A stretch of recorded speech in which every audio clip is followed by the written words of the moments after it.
DJ मुन्नारा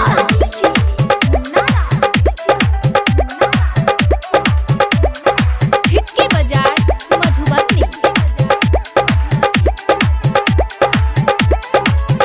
चल चल गे जा कोनी मेला देखेबो, चल चल गे जान, चल चल गे जान पचमनिया मेला देखेबो। चाउमीन चाट बर्गर छोला खुएबो, चल चल गे जान पचमनिया मेला घूमेबो। चल चल गे जान, चल चल गे जान कोनी मेला देखेबो। डीजे मुन्नारा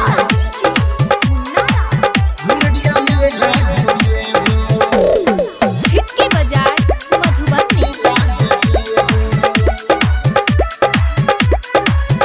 कमरे उपहार के छौड़ा सब छे रंगदार, हक में निर्मल जाकर करे छे धमाल,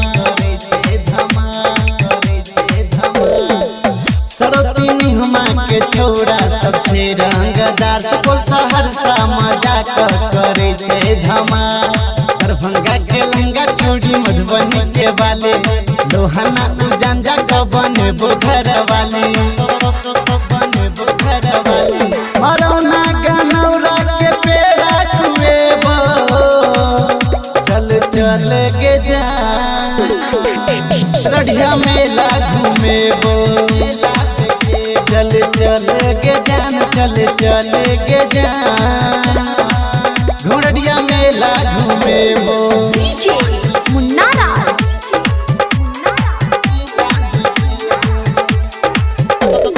हिटके बाजार मधुबनी।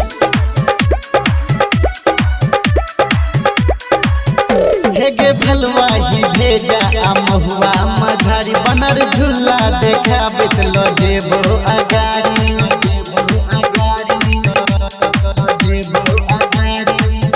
हेगे सुते दुआरम आ तो फिर पड़ी, सरोजा देखा बितलो जेबो गे हरी।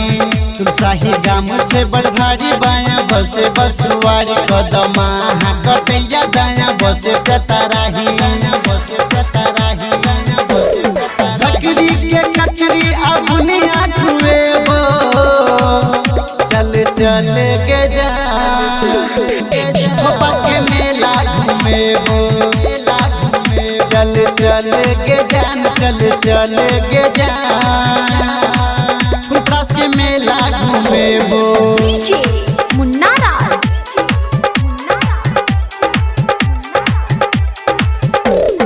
हिटके बाजार मधुबनी। भगवत खोरमा में जाकर कल मारबे गे चांद, सन के छोड़ा सब जाकर जब करते गे डांस, करते गे डांस, करते गे डांस।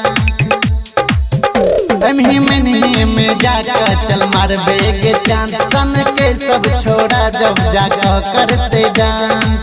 पीयूष प्रभाकर कहो तोरा बुच्ची आब जोगे तोरा, डीजे रमेश बिछा कर रखने छोबोरा, रखने छोबोरा।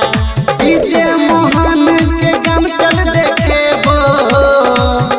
चल चल गे जान सिजलिया मेला देखेबो।